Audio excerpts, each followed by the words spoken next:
दोस्तों नमस्कार। मैं आपका दोस्त सुनील कालवा एक बार फिर हाजिर हूं आप सभी के लिए एक नया वीडियो लेकर। आज हम क्लास शुरुआत करते हैं अपनी एक मोटिवेशन लाइन के साथ। कौन कहता है कंपटीशन से डरता हूं मैं, अपनी कैपेसिटी से ज़्यादा मेहनत करता हूं मैं। कौन कहता है कंपटीशन से डरता हूं मैं, अपनी कैपेसिटी से ज़्यादा मेहनत करता हूं मैं वो पंछी नहीं जो बारिश से डरकर छुप जाऊं। मैं वो पंछी नहीं जो बारिश से डरकर छुप जाऊं। मैं वो बाज हूं जो बादलों से ऊंची उड़ान भरता हूं। इसी मोटिवेशनल लाइन के साथ हम आगे बढ़ते हैं। हमने चित्रकला के मूलाधारों के अंतर्गत कला के तत्व पढ़ रहे थे और कला के तत्वों में हमने रंग का टॉपिक शुरू कर रखा है। रंग जो अपने आप में काफ़ी लंबा वीडियो था जिसको हमने पिछले 2-3 क्लासों में पूरा किया या शुरू किया। आज हम लगभग लास्ट पड़ाव पर हैं। आज हमारा जो रंग का टॉपिक है वो पूरा हो जाएगा। हमने रंग के अंदर रंगत, मान, सघनता देखी और उसी के अंदर हमारा टॉपिक चल रही है सघनता के अंदर रंगों के प्रभाव थे। अब देखते हैं वर्णों के दृश्यात्मक भ्रम, यानी कुछ हमें रंगों के अंदर भ्रम नजर आते हैं। वर्ण जो हमें कई प्रकार से कभी कभी देखते हैं तो वह उनका कलर कौन सा होता है, दिखाई कोई और कलर देता है हमें।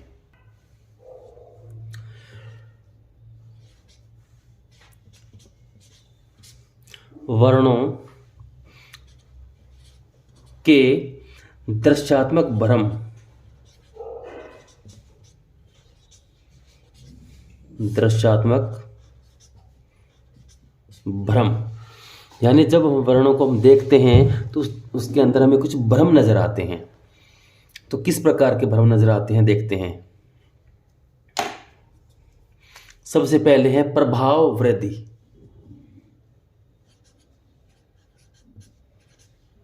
प्रभाव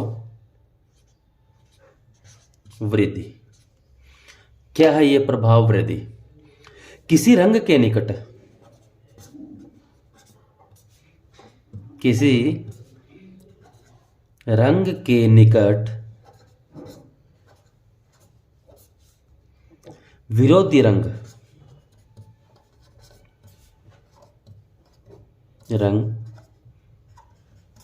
लगा देने से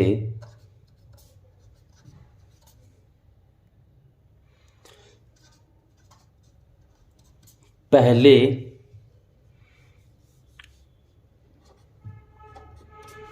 रंग का प्रभाव अधिक हो जाता है। पहले रंग का प्रभाव अधिक हो जाता है। यानी जब कोई एक रंग होता है उसी रंग का जो विरोधी रंग होता है वह उसके पास लगा देते हैं तो जो पहला रंग है उसका प्रभाव अधिक हो जाता है। जैसे नीले के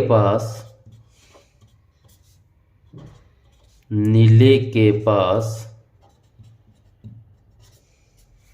नारंगी वर्ण अधिक लाल प्रतीत होता है। लाल प्रतीत होता है यानी जो नारंगी रंग है वह लाल व पीले से बना होता है और जो नीले के पास में जब हमने उसका विरोधी रंग लगा दिया नारंगी तो वह और अधिक लाल दिखाई देता है क्योंकि नारंगी जो रंग है लाल से तो बना है, लाल और पीले से। अच्छा आगे देखते हैं हम। काले के आसपास या काले के साथ,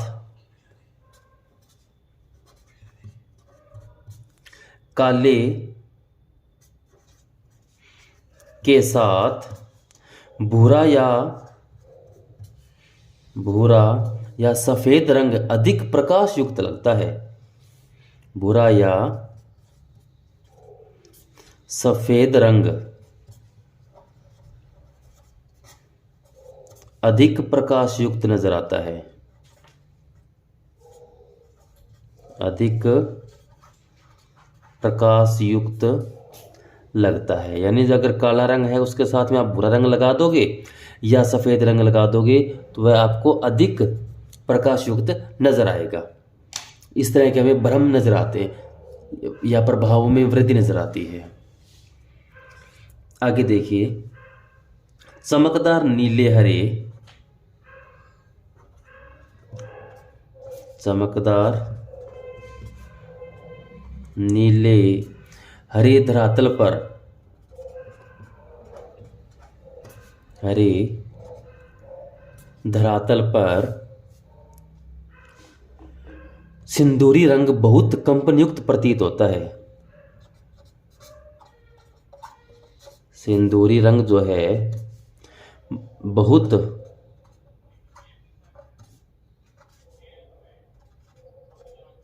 कंपनयुक्त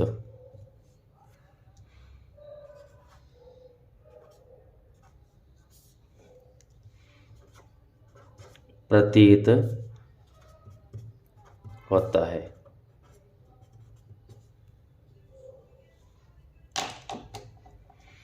आगे देखिए, उज्ज्वल वर्ण की जो आकृति है हमेशा बड़ी नजर आती है। उज्ज्वल या सफेद रंग जो आकृति होती है, उज्ज्वल वर्ण की आकृति बड़ी तथा श्याम वर्ण यानी काला रंग है, श्याम वर्ण की आकृति छोटी नजर आती है, छोटी प्रतीत होती है या नजर आती है।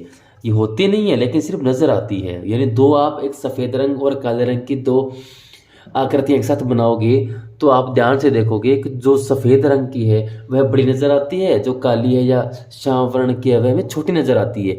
ये हमारे जो प्रभाव वृद्धि की है, प्रभाव वृद्धि नज़र आती है या हमें दर्शात्मक एक भ्रम होता है इस प्रकार का, जिसके अंदर हमें इस तरह से चीज़ें नज़र आती है।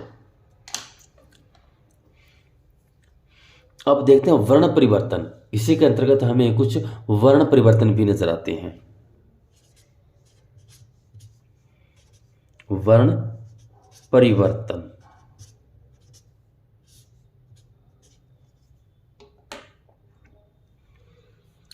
किस तरह से वर्ण परिवर्तन आता है देखिए, यदि पीला तथा लाल रंग, यदि पीला व लाल रंग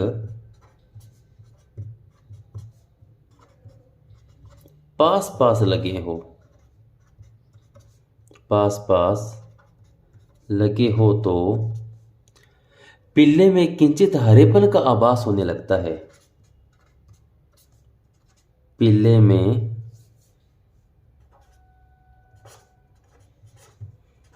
किंचित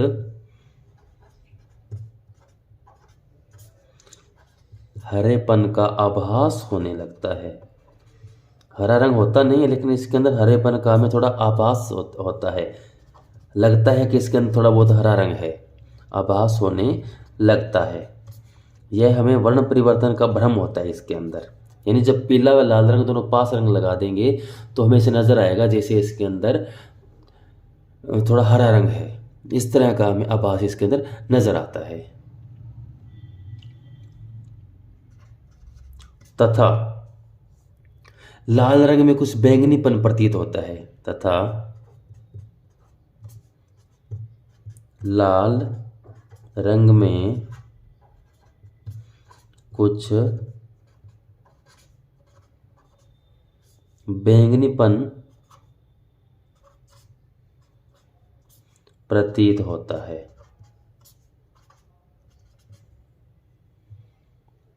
बैंगनीपन प्रतीत होता है। इस तरह से हमें यहाँ ये प्रभाव नजर आता है इसका।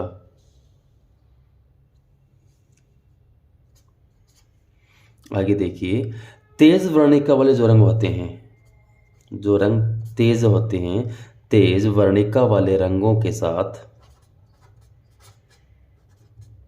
तेज वर्णिका वाले रंगों के साथ लगे भूरे वर्णों में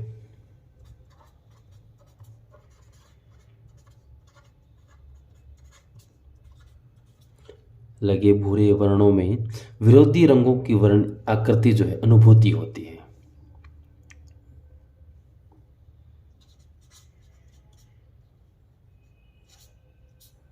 विरोधी वर्णों की अनुभूति होती है वह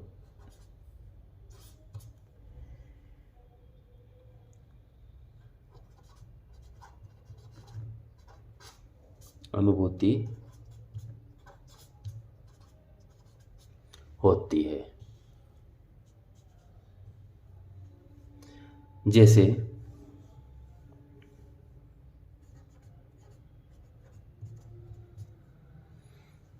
आप देखोगे कि लाल भूमि पर भूरा बिंदु हमें हरा प्रतीत होता है।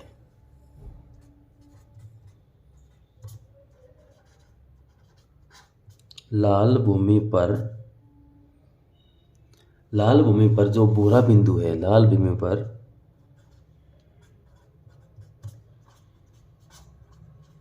भूरा बिंदु हरा प्रतीत होता है।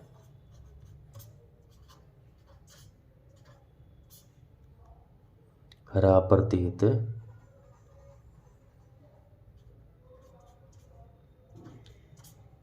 होता है। लाल रंग जो हमारा तेज वर्णिका वाले रंगों में आता है, ये तेज रंग होता है, गर्म रंग होता है।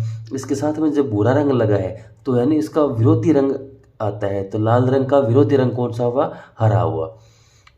तो इस प्रकार ये हमें यहाँ पर एक वर्ण परिवर्तन का भ्रम होता है। अच्छा, अब आगे देखिए, जो पीली भूमि होती है, पीली भूमि पर भूरा रेखांकन, पीली भूमि पर भूरा रेखांकन हमें नीला प्रतीत होता है। नीला प्रतीत होता है। यानी कोई आप ऐसा चित्र है या जहाँ पर उसका बैकग्राउंड या ज़मीन जो है उसकी वह पीले रंग की है, उसमें भूरा आप रेखांकन करोगे तो वह आपको नीला नज़र आता है। यहाँ पर हमें एक भ्रम होता है। अब कुछ मिथ्याभास देखिए।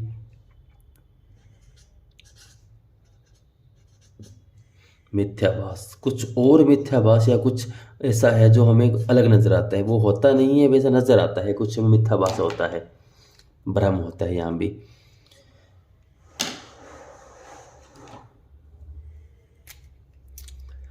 किसी शुद्ध वर्ण के चारों ओर या उसके पूरक अथवा विरोधी रंग की अनुभूति हमें होने लगती है। जब कोई शुद्ध रंग लगा है वह हमें कुछ देर देखते हैं तो हमें कुछ अलग नज़र आता है। किसी शुद्ध वर्ण के चारों ओर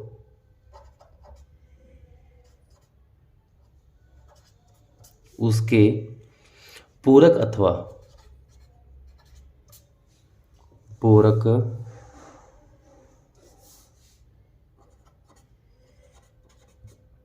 अथवा विरोधी रंग की अनुभूति होने लगती है।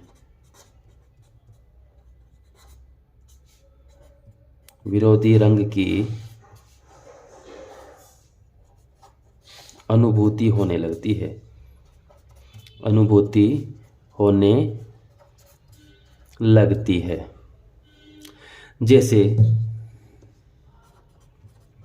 जैसे आप देखोगे कि यदि लाल रंग का घेरा बना दें, यदि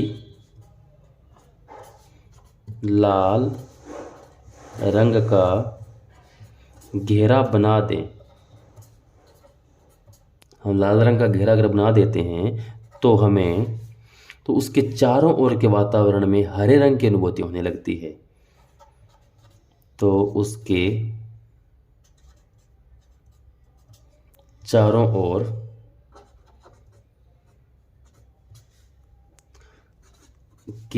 ओर के वातावरण में हरे रंग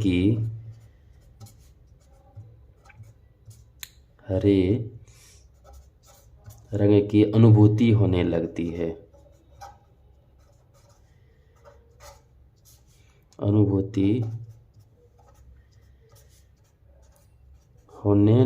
है। इस प्रकार का हमें यहाँ पर भ्रम नजर आता है। यानी कोई भी आप लीजिए, शुद्ध वर्ण लीजिए, उसको विरोधी वह देखोगे तो उसका विरोधी रंग नजर आएगा। तो अब उदाहरण लिया हमने लाल रंग का अगर एक बड़ा सारा घेरा बनाते हैं तो उसके चारों तरफ हमें हरे रंग की अनुभूति या आभास होने लगता है। अब देखिए आगे, अब हमें जब प्रकाश की सबसे अधिक मात्रा जो हमें पहले लिख चुके हैं, स्टार लगा के कुछ लाइनें लिखिए आप। प्रकाश की मात्रा सबसे अधिक पीले रंग में होती है। सबसे अधिक पीले रंग में होती है। ठीक है। अच्छा, अब हम देखते हैं आगे कि जो लाल रंग है हमारा, ये लाल रंग है, इसके अंदर कंपन गति सबसे कम होती है। लाल रंग की जो कंपन गति है वह सबसे कम होती है, सबसे कम है। और तरंग लंबाई इसकी, जो तरंग लंबाई है वह सर्वाधिक होती है। लाल रंग की कंपन गति सबसे कम है, तरंग लंबाई सबसे अधिक है। अच्छा, फिर हम देखते हैं आगे बैंगनी रंग।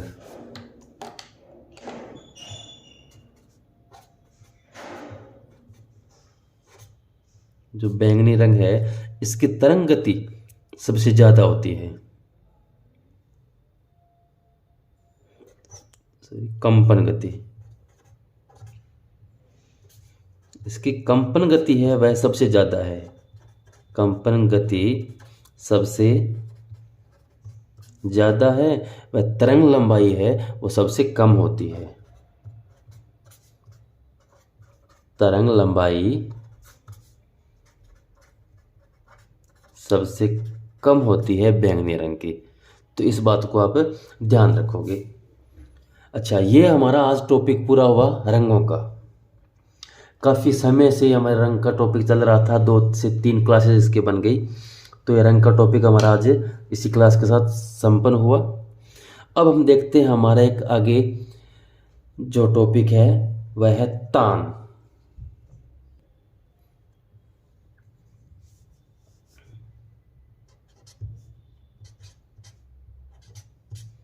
तान या इंग्लिश में इसे कहते हैं टोन। तान क्या है? तान देखते हैं जरा हम। रंगत के हल्केपन व गहरेपन को तान कहते हैं। तान क्या होता है?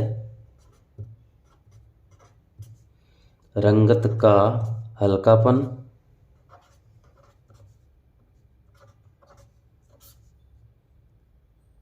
या वह गहरापन क्या है? तान है। यानी dark tone, middle tone, light tone, ये जो क्या है? तान है। तान हमारी मुख्यतः 3 प्रकार की है। तान 3 प्रकार की है। नंबर 1 पर है हमारी गहरा, या इसको छाया भी कहते हैं, गहरा या छाया, जिसको डार्क। यह हमारी प्रथम तान है। उसके बाद मध्यम,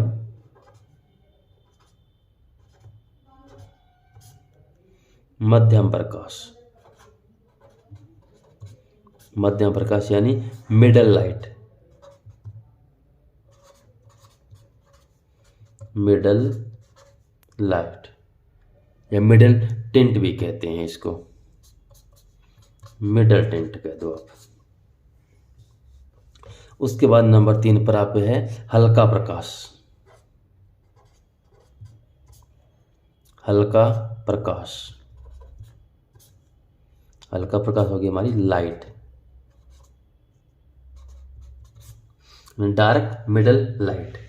तान, तान बात आप समझ गए होंगे तान के नाम से। तान इंग्लिश में टोन होती है, यानी किसी एक ही रंग की 2-3 तान यूज करते हैं, जैसे हल्का लाल, मध्यम लाल, गहरा लाल, हल्का नीला, मध्यम नीला, गहरा नीला, यानी इस तरह तानों को यूज करते हैं, टोन्स का हम यूज करते हैं, तो ये हमारी तान कहलाती है।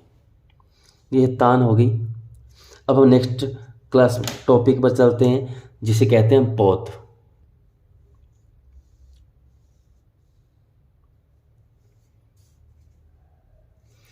अब है नंबर 5वीं क्लास हमारी पोत।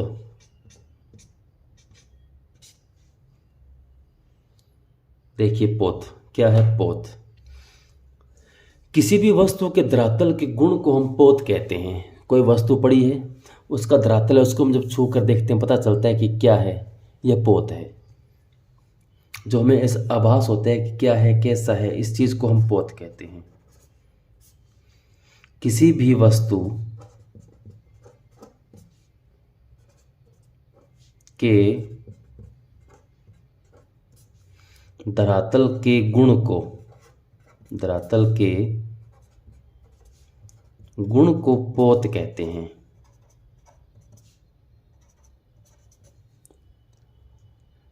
कोई भी जो वस्तु होती है उसको धरातल का जो गुण होता है वही पोत कहलाता है। पोत के 3 भाग हैं।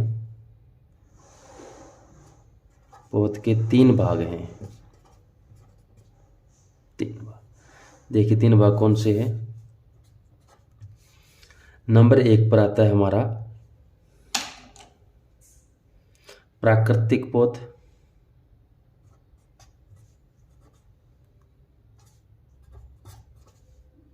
प्राकृतिक। नंबर 2 पर है अनुकृत।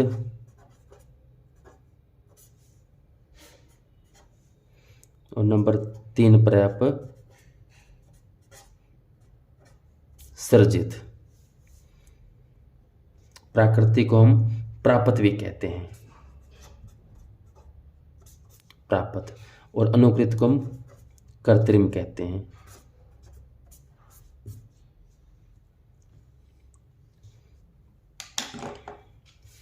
अब देखते हैं आगे इनको डिटेल से जरा। नंबर 1 पर प्राकृतिक। प्राकृतिक, इसके अंतर्गत वे सभी धरातल आते हैं जो प्रकृति तथा मानव द्वारा निर्मित वस्तुओं में होते हैं।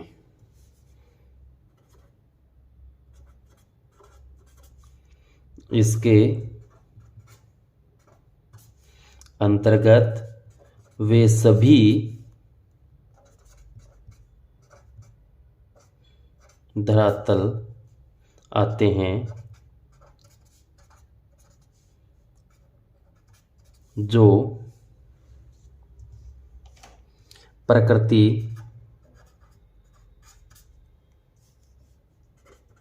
तथा मानव द्वारा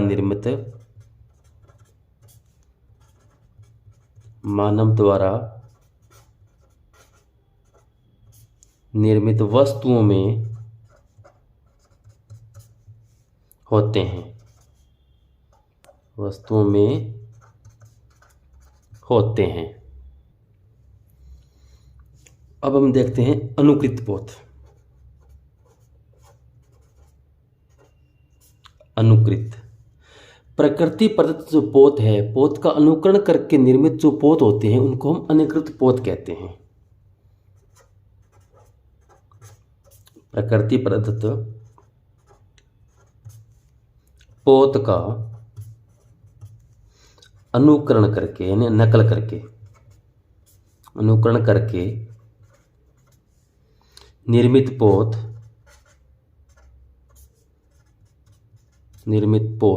अनुकृत पोत कहलाते हैं।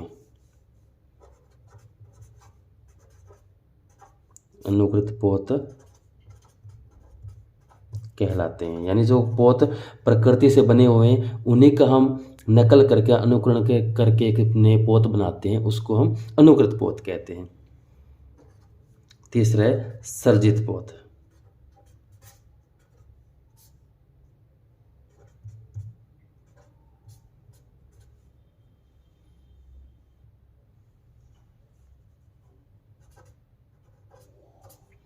यह पोत यंत्रों तथा साधनों की सहायता से सर्जित किया जाता है। यंत्रों तथा साधनों की सहायता से सर्जित किया जाता है। सर्जित किया जाता है, इसे हम सर्जित पोत कहते हैं। तो ये हमारे पोत के प्रकार हुए।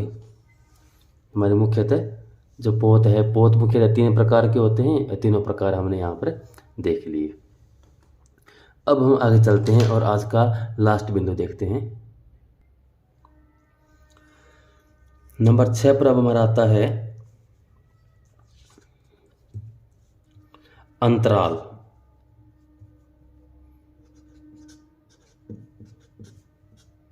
अंतराल क्या है? ये अंतराल जरा देखते हैं हम। वह सपाट स्थान या वह स्थान जिस पर चित्रण कार्य किया जाता है उसे चित्रभूमि या अंतराल कहा जाता है। वह स्थान जिस पर चित्रण कार्य किया जाता हो, कार्य किया जाता है, उसे चित्रभूमि या अंतराल कहा जाता है। उसे चित्रभूमि या अंतराल कहा जाता है। अंतराल कहा जाता है।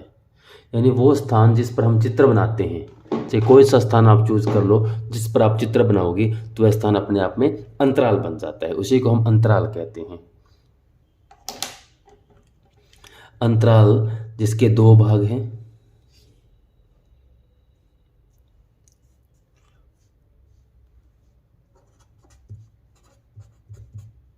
अंतराल के 2 भाग हैं। नंबर 1 पर आता है हमारा समविभक्त।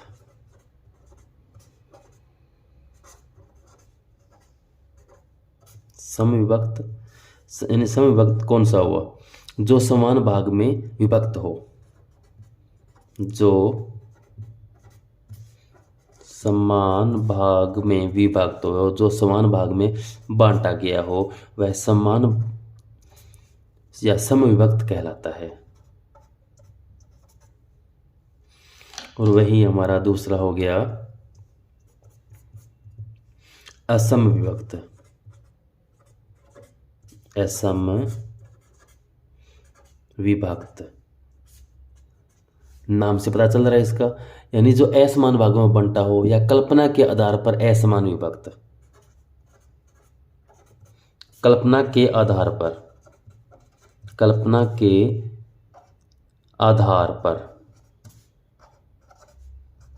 असमान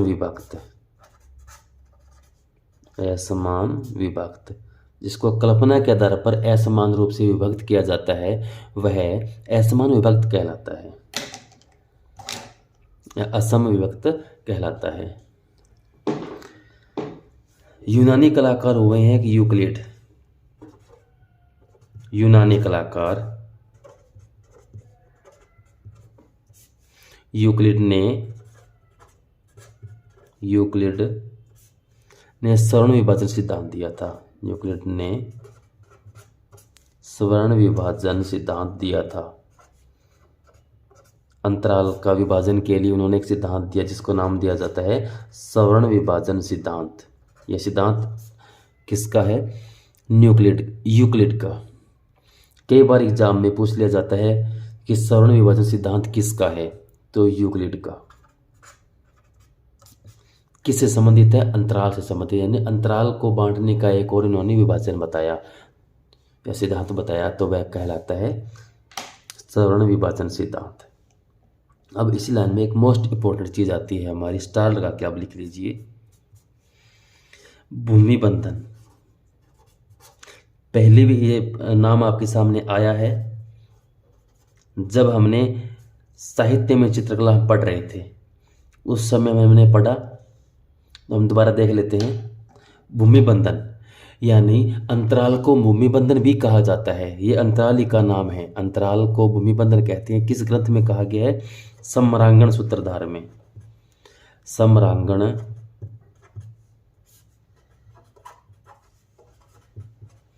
सूत्रधार में, सम्रांगण सूत्रधार में भूमि बंधन कहा है। और स्थान निरूपण, स्थान निरूपण, स्थान निरूपण किसमें कहा गया है? अभिलाषितार्थ चिंतामणि या मानसोल्लास के अंदर इसको स्थान निरूपण कहा गया है। अभिलाषितार्थ चिंतामणि।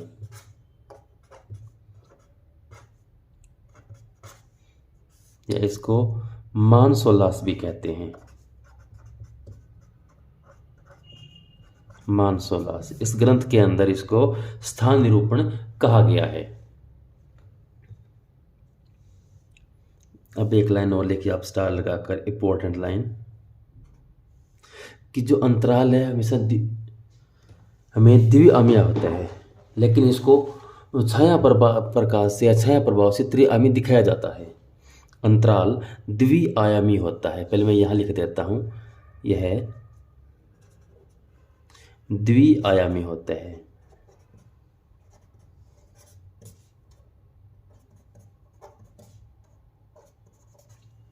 द्विआयामी होता है।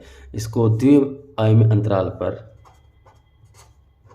द्विआयामी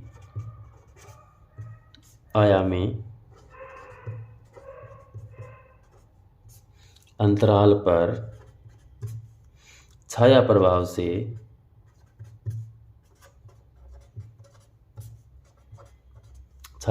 से त्रिआयामी प्रभाव दिखाया जा सकता है।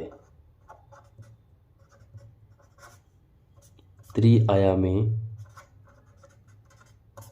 प्रभाव उत्पन्न किया जा सकता है।